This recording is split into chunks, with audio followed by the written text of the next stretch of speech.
and welcome to Legal Affairs. My name is Diamond Liddy, and I'm the public defender of the 19th Judicial Circuit.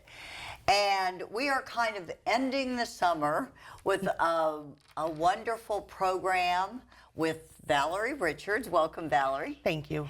And she is the director of MST, which stands for? Multisystemic therapy. Okay. And this is very, very interesting topic, and it's something that affects children basically in our area and will help children. So, but let's back up just a little bit. Valerie, let's talk about you first. You are currently the director of MST, but and a licensed mental health counselor. Yes. But tell us about your background, where you've come from, how long you've been in the area, etc. Okay. So I grew up in St. Lucie County, in Port St. Lucie. We moved here when I was about 7. So I went to school in St. Lucie County Schools, graduated from Lincoln Park. Oh my goodness, okay, you are a homegrown. Yep, okay. yep. And then went to Florida State University, got my bachelor's and my master's, both from Florida State, and came back here and have been working in the field in human services in one capacity or another since then. So I've worked in forensic settings, I've worked in outpatient, substance abuse. So I've had a lot of different experiences in our community. Okay, but focusing on children or children and adults? I have worked with both children and adults. A lot of my agency work has primarily been with children. Okay. And I have been with DATA now for almost a year as their director of MST. Okay, does DATA stand for something? Drug Abuse Treatment Association. Okay. Okay, and DATA's been around for a long time. Yeah, yeah. I was like say. over yeah, I'm not sure exactly how long, but quite a long time. Gotcha. Okay, let's start with the basics. What does DATA do? What is the MST do? Yeah, and so MST is quite different, a quite different program for DATA from some of their other programs. So DATA typically works with mostly youth and some adults related to substance abuse issues, substance use. So they have residential for males and females, youth, 12 to 17 in Palm Beach County, and then we have Palm Beach County is males and females, and then we have a male facility here. They also, now that's inpatient, you're saying? Okay. Residential, yeah. They also have outpatient in St. Lucie County and Palm Beach County. They have intervention and prevention where they go into the schools and they're working in the schools. So they primarily, historically, have dealt with substance abuse issues. Okay. MST is different because we're not just targeting substance abuse, and our youth don't have to have substance abuse issues. Okay. So we are targeting youth who have delinquent or displaying delinquent behaviors. So that could be verbal aggression, physical aggression, theft, truancy, defiance, anything that is putting them at risk of placement, whether it be through the legal system or sometimes even through mental health services, behavioral health services. Okay. And when you say you target, let's are you a building? Or do you go out in the community? Let's wrap our mind around exactly what this is. Yep. So for MST, we are a home-based program. So we go out to the community. We meet the family where they're at. Our therapists, they are on call for emergencies 24/7. We have an on-call system for the weekends, but they are available to their families at all times. We are meeting with families in the evenings many times, if that's when they're able to meet, during the day, in the evening, whatever their needs are. We meet with families typically about 2 times a week, 2 to 3 times a week, for about 2 hours at a time. And while the youth is our identified client, most of our work is with the caregivers. So our goal, with the parents or with the aunts or the grandmothers or extended, whatever. Yeah, our goal is to give the caregivers the tools, the skills, the supports that they need to be able to manage these behaviors in the home. And we believe that change can occur quickly. Our program is 3 to 5 months. Wow. We see significant outcomes in that period of time. And we believe that parents can make decisions about their children and implement things at home to make changes without things needing to be formally mandated, right? So our goal is, to do that before a judge orders something. Right, or if it has been Right. ordered, to reduce it escalating to another level. We do get a lot of referrals through the legal system, so a lot of our youth are on probation or diversion programs, and what we want to do is reduce further arrests, reduce them getting placed once they're on probation Right, for right. violations, and get them to a point where they are able to successfully complete and remain in the community. Okay. Dad, because I've been around 100 years, Dad has been around 100 years, and we say that, but they're very well regarded, Yes. very well respected. But this certainly is a new nuance of the data program. I mean, Yes. not that, it's all works hand in hand, but it's a new concept, if you will. It is. It's new. It's new for our area. We're the only program in this area with MST. Wow. There are some in other parts of the state, but for our 4 counties, and we do serve the 4 counties, we're the only ones. And we're a small team, so we have 4 therapists, and Wow. then myself as the director, and they carry caseloads of 4 to 6 clients each, so that allows them to be able to dedicate the time to really these do families. it. A concierge kind of thing. Yeah. Well, let's back up a minute. People who watch the show, obviously, there's people out there saying, "Oh boy, I need this. I need the help." Let's back up first and ask, how do you get referrals? So most of our referrals come through probation officers.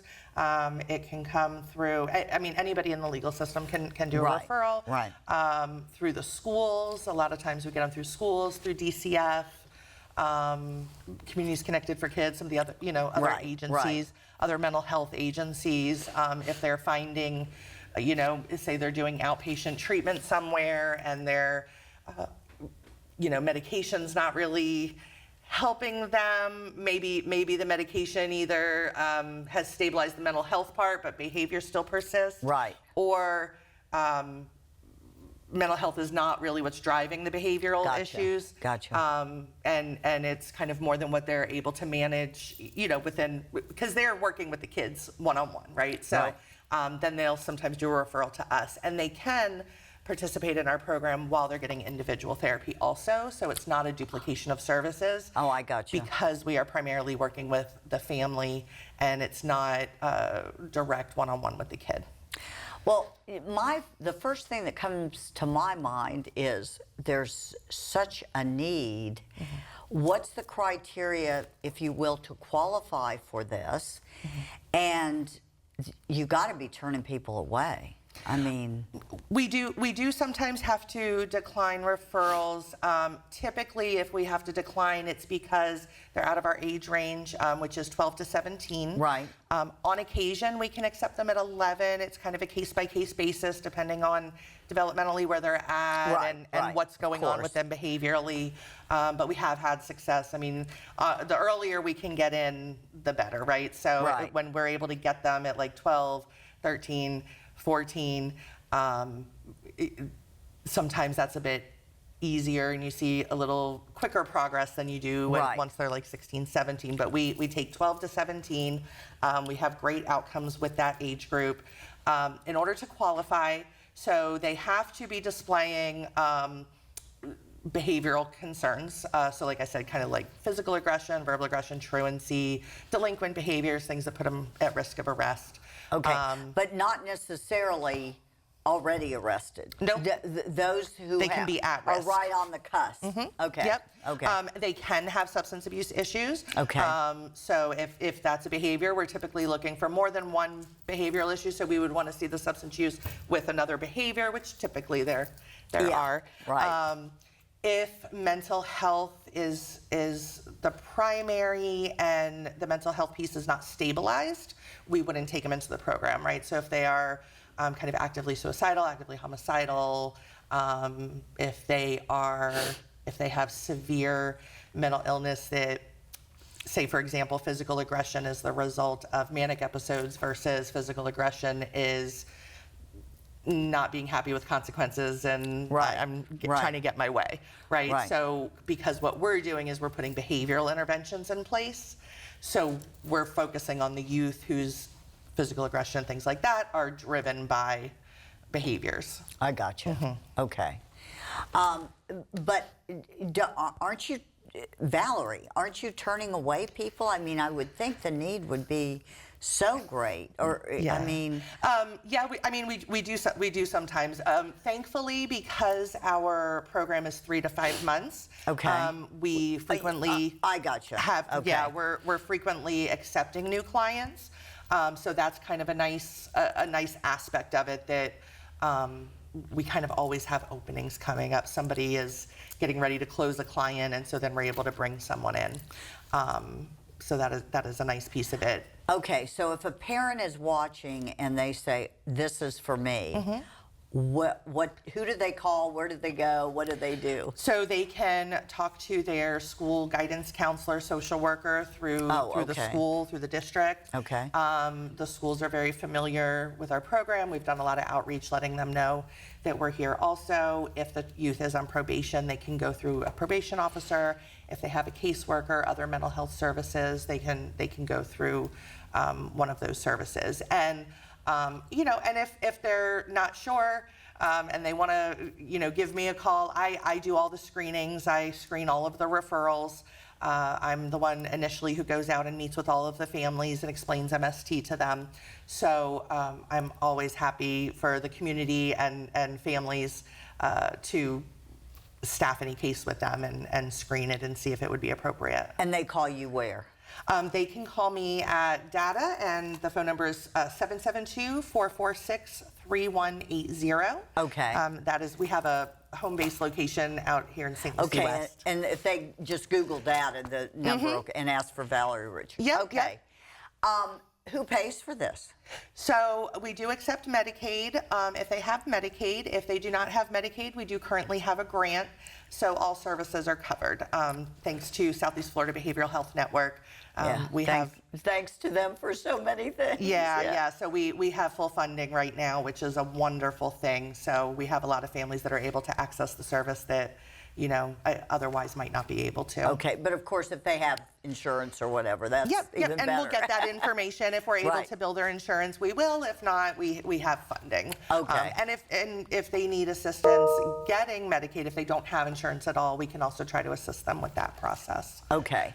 And again, this is not a bricks and mortar, if you will, type deal.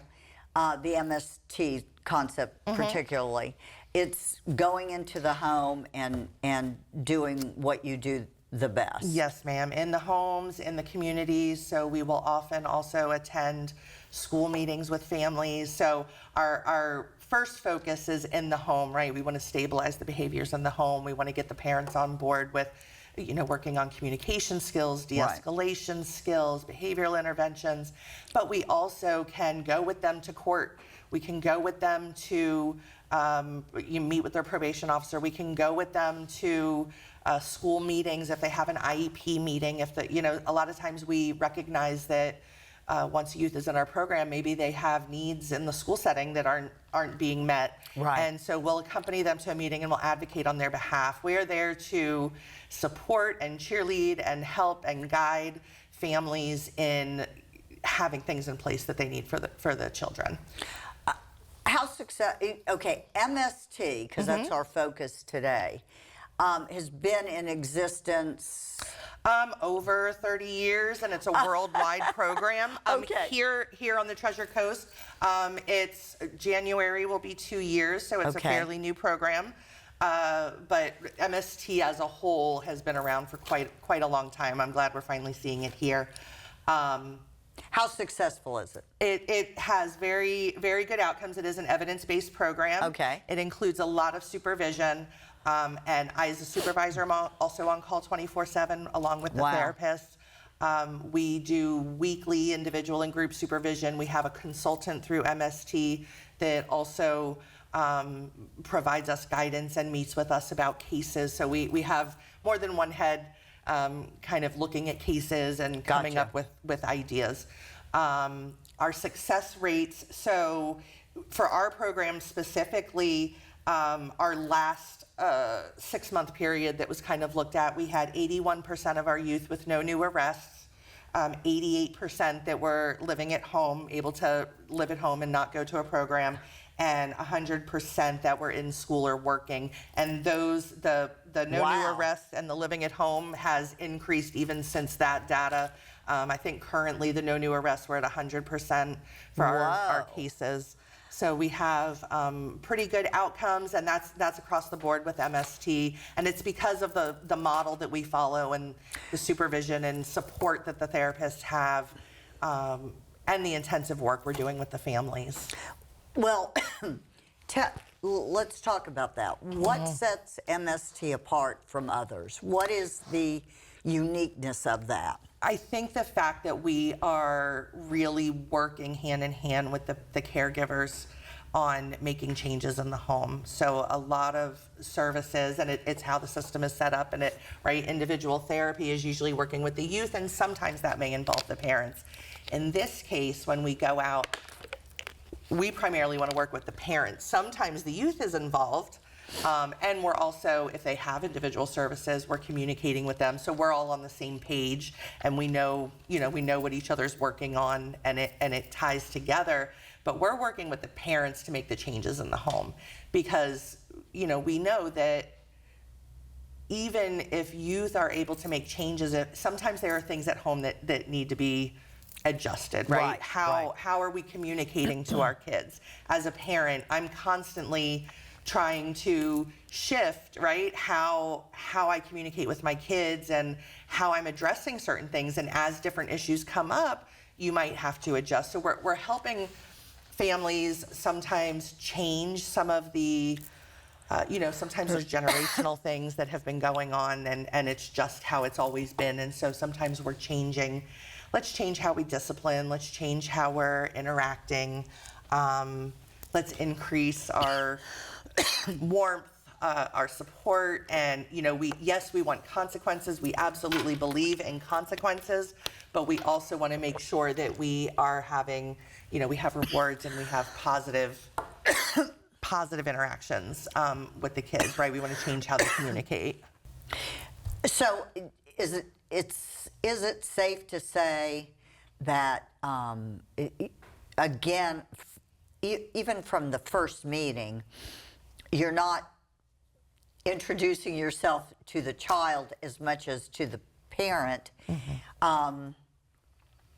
How does that work in this therapeutic setting, though? I mean, in my mind's eye, I'm thinking, you don't want to go in saying, and you're the therapist, I'm not, so I'm just talking now. You don't want to go in and say, now, this is a family unit, but clearly the parents need to work really hard on improving things, because we see some issues going on. How do you address that? I mean, what's your kind of initial overview to the family when you go in? I'm curious. So a lot of times when they come to us, they are kind of at a point of crisis. Yeah, right. So they are looking for, what can we do to do things differently? And I usually let them know, listen, our goal is to align with you parents. We want to be on the same page with you. We want to work with you. We're not here to work against you, right? We're not coming in and saying, do this even though you don't want to. Our goal is to get them aligned and on board, and we really focus a lot on that. Right. So I often will let them know in the initial appointment, listen, in any kind of a relationship, there are always things that either side can tweak, do better. We're not coming in here to judge. We're not coming in here to say you've done anything wrong. We just want to give you... Or to report. Right, You know. right. We just want to give you some tools and strategies and help your family work through some of the challenges you're having so that you can be stronger together, all right? So that we can reduce these behaviors. I do let them know the outcomes, that we have a lot of success and we have a lot of success quickly. We typically are targeting one behavior at a time. So what is the thing that is putting them most at risk right now? And that's what we're targeting first. So what is that usually? What if you had to pick one thing that is Puts them at risk? Yeah, of what you've seen in your 2 years. So I mean, it can vary. I would say a lot of times physical aggression is one of the primary ones Wow. that we go in and address first, and we absolutely will implement safety plans with the family, and we're doing. This is a big piece with the family, de-escalation plans, right? Mom, dad, caregiver, whoever the guardian is. When you see youth escalating, what can you do, right? We will break, part of the model is if there's a behavior, we look at the most recent time that it happened and we break it down. We go through a sequence. Let's go through exactly what led up to it and what Right. happened. Then we look together with the family at that sequence and we say, okay, where are some places that we all could have done things differently? Right. Right? So if the parent is, and it's not that they did anything wrong, but maybe they said something that the youth found triggering. Right. Okay, can we say it in a different way?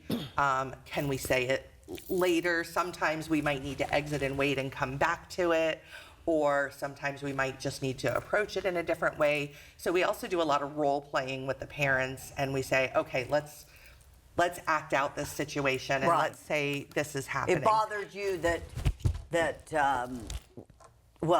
something as simple as not cleaning their room, right? Can escalate to a physical altercation. Wow. And it has, even not going to school, right? We sometimes have kids that come in and one of their main issues is truancy, but it's escalating to physical aggression because the parents are struggling with getting them to school and parents are getting frustrated, right? And then sometimes the youth gets aggressive. Okay, and when you say physical aggression, we're not talking about beating the parent to a pulp. We're just talking about what, throwing things? It could be throwing things. It could be property destruction. It could be that they've hit them. Right. A lot of times, I'm sure you see with charges, law Right. enforcement comes out. Right. It's not that they've necessarily beat them to a pulp, but they may have Right. hit them. They may have pushed them. Something may have occurred. And so we really want to look at how can we reduce things from escalating to that point first. Then. Okay, so then if we've reduced the physical aggression, now let's target some other behaviors. I gotcha. Mm-hmm. Wow.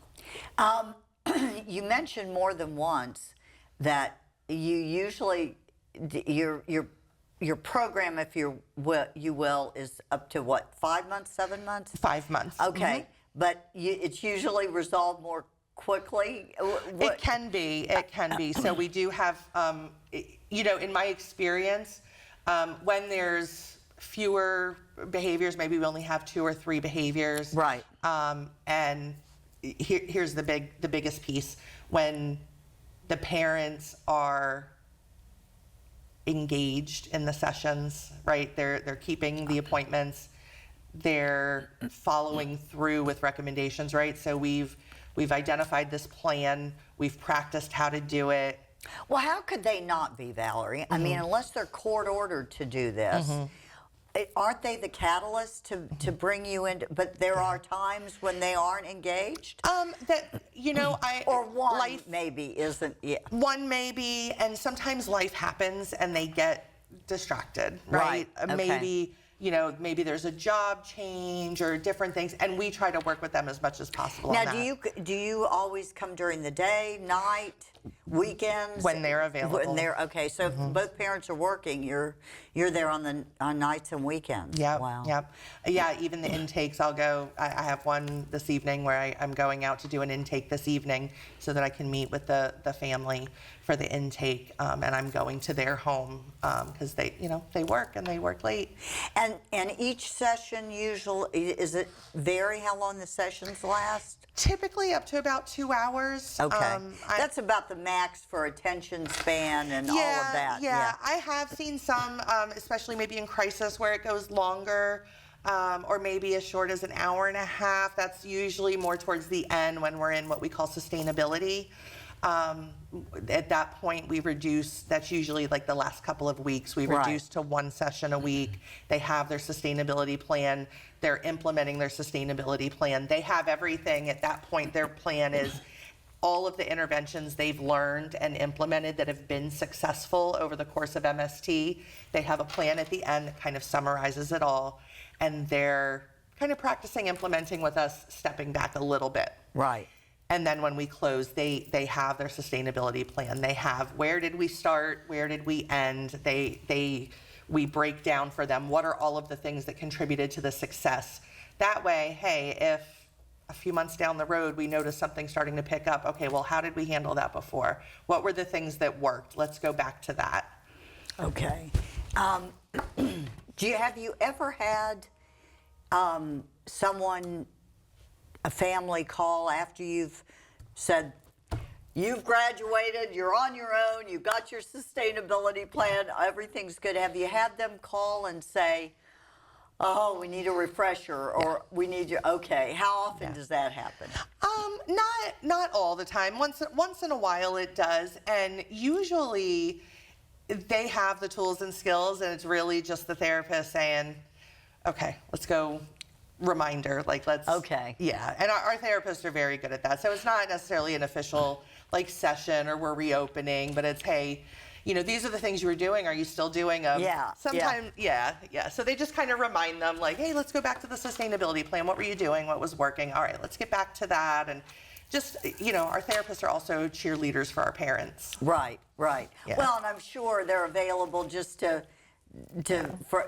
with a phone call and say, now, just tell me if I did this right or whatever, right? Yeah. Well, we're almost out of time, believe it or not, Valerie. But in a you threw out some very impressive statistics, if you will. I mean, trust me, being in the system myself, it's rare that you get these kind of positive outcomes. Mm-hmm. But when you say 100% of no truancy or rearrest or whatever, you're tracking them for how long?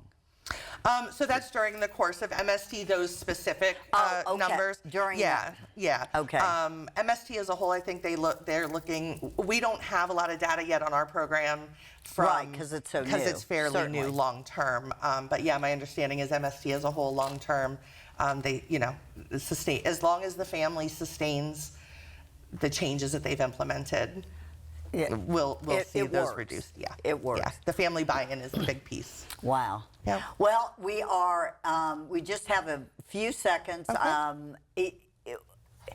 This must be rewarding. It is. It is. Out of a lot of the things that I've done, this is one of my favorite programs to work in because we see change and we see change quickly. Right. And seeing families and hearing families when, maybe a few months ago they might have been feeling a little bit hopeless about the behaviors and how to handle them. Right. And now they're calling their therapist and they're just, I see some of the messages they send them and I hear them on the phone with the therapist sometimes. They're like, I just want to thank you. Right. I know sometimes what I have to hear is hard to hear, but thank you because we have made such good changes. Yeah. Great. Well, thank you so much, Valerie. Thank you so much.